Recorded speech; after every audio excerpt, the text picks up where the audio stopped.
मुंबईतील प्रदूषणावरून उद्धव ठाकरेंनी सरकारवर निशाणा साधलाय। आरेतील झाडं कापल्यानं मुंबईत प्रदूषण वाढलंय। नियोजन शून्य विकासामुळे मुंबईतील प्रदूषणात वाढ झाली आहे असं उद्धव ठाकरे यांनी म्हटलंय।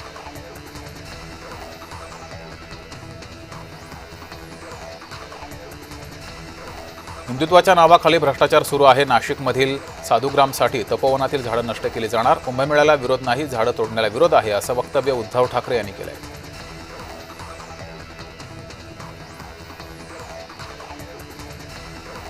निवडणुकीतील पैसे वाटपावरून उद्धव ठाकरे आक्रमक झाले। वारेमाप पैसा उधळला जातोय, हा पैसा येतो कुठून असा सवाल उद्धव ठाकरे यांनी उपस्थित केलाय।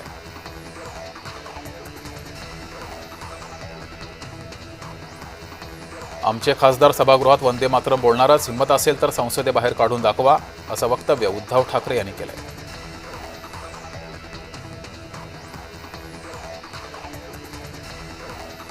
न्यायालयाच्या निर्णयावर बोलण्यास उद्धव ठाकरे यांनी नकार दिला। मला न्यायालयाच्या निर्णयाबाबत काहीही विचारू नका, मला त्याबाबत काहीही बोलायचं नाही असं उद्धव ठाकरे यांनी म्हटलंय।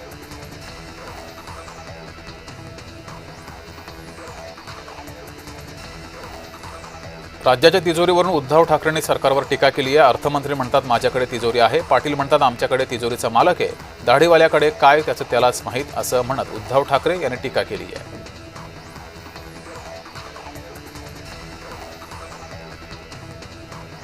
विकास गोगावले यांनी सुनील तटकरे यांच्यावर टीका केली आहे। जसा अख्खा रायगड जिल्हा ओरबडलाय तशी महाड नगरपालिका ओरबडल्याशिवाय सुतारवाडी गप्प राहणार नाही असं म्हणत टीका केली आहे।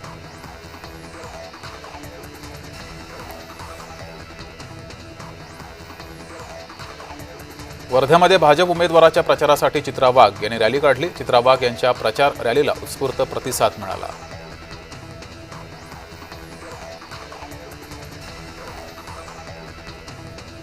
दोन तारखेला मोठा चमत्कार होईल, भाजपा मित्र पक्षांना सोबत घेऊन चालणारा पक्ष आहे असं वक्तव्य नवनीत राणा यांनी केलंय।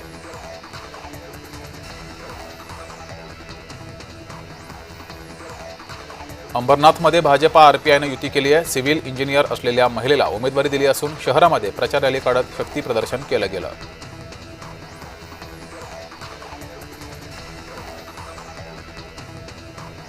नाना पटोले यांनी आशिष देशमुखांवर निशाणा साधलाय।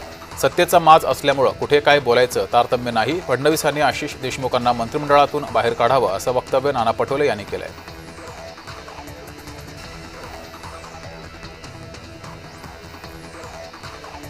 बऱ्याच ठिकाणी महायुती तुटल्यात जमा आहे, एक या टोकाला दुसरा त्या टोकाला आहे असं म्हणत अंबादास दानवे यांनी महायुतीवर निशाणा साधलाय।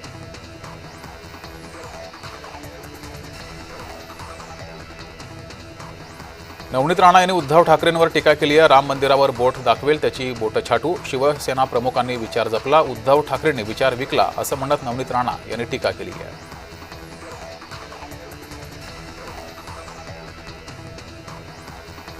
नाना पटोलेंची कॉपी करून फडणवीसांनी देवाभाऊ छापायला चालू केला असा दावा हनुमंत पवार यांनी केला। तर महाराष्ट्रात फक्त एकच भाऊ आहे, नाना भाऊ असं वक्तव्यही केलंय।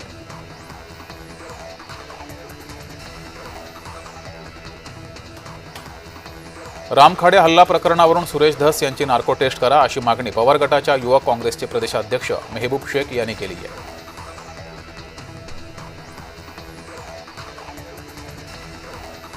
स्थानिक निवडणुकांच्या बाबतच्या निर्णयावर उपमुख्यमंत्री एकनाथ शिंदेंची प्रतिक्रिया समोर आली आहे। सर्वोच्च न्यायालयाच्या निर्णयाचा आदर करू, विचारधारेवर युती झाली आहे आणि युती कायम राहील असं शिंदे यांनी म्हटलंय।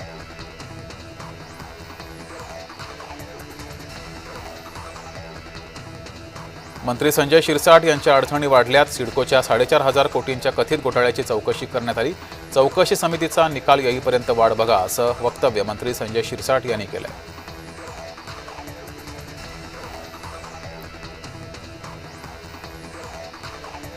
भाजपचे पैसे स्वीकारा, मात्र मतदान शिवसेनेलाच करा असं आवाहन दीपक केसरकर यांनी मतदारांना केलंय। निवडणुकीमध्ये पैसे वाटणं ही लोकशाहीची हत्या आहे असं म्हणत आमदार दीपक केसरकर यांनी भाजपावर आरोप केलाय।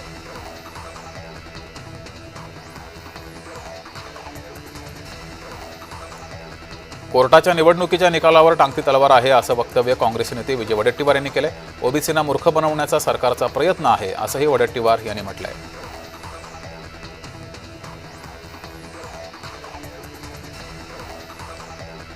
स्थानिक स्वराज्य संस्था निवडणुकांना स्थगिती देण्यात आलेली नाही, त्यामुळे महाराष्ट्रातील स्थानिक स्वराज्य संस्थांच्या निवडणुकीचा मार्ग अखेर मोकळा झालाय।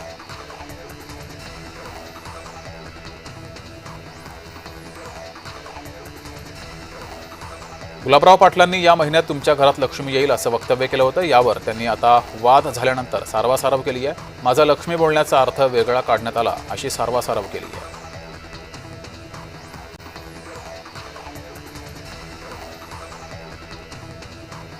रायगड जिल्ह्यामध्ये महायुतीमध्ये मिठाचा खडा टाकण्याचं काम सुनील तटकरेंनी केलं आणि त्याची सुपारी एका नेत्याला दिली असा आरोप महेंद्र दळवी यांनी केलाय.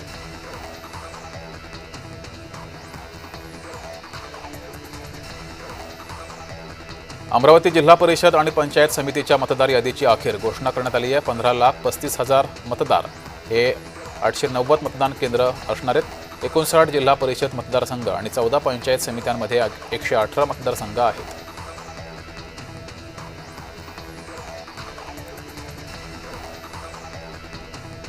भाजप आमदार प्रशांत परिचारक यांनी दिवंगत आमदार भारत भालकेंवर टीका केली आहे. भारत भालके यांनी 11 वर्षाच्या कारकिर्दीत काय काम केलं दाखवा, एक काम दाखवा, मी सर्व उमेदवारांचे अर्ज माघारी घेतो असं खुलं आव्हान दिलंय.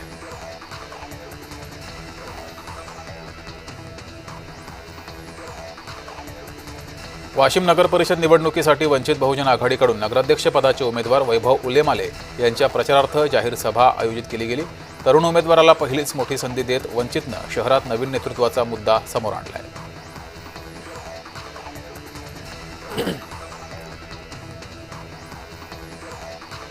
कराड नगरपालिका निवडणूक शिवसेनेचे नगराध्यक्षपदाचे उमेदवार राजेंद्रसिंह यादव आणि यशवंत विकास आघाडीच्या उमेदवारांना निवडणूक चिन्ह मिळाले. यानंतर शहरातून प्रचार पदयात्रा काढण्यात आली.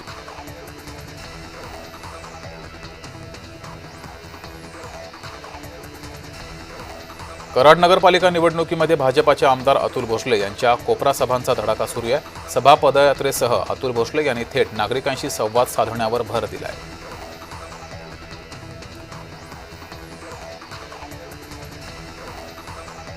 भाजप आणि शिवसेनेसाठी प्रतिष्ठेची असलेली डहाणू नगर परिषदेच्या सार्वत्रिक निवडणुकीच्या उमेदवारांनी डोअर टू डोअर प्रचाराला सुरुवात केली आहे. डहाणू नगर परिषदेमध्ये नगराध्यक्ष पदासाठी 2च उमेदवार रिंगणात असून भाजपा आणि शिवसेनेमध्ये थेट लढत आहे.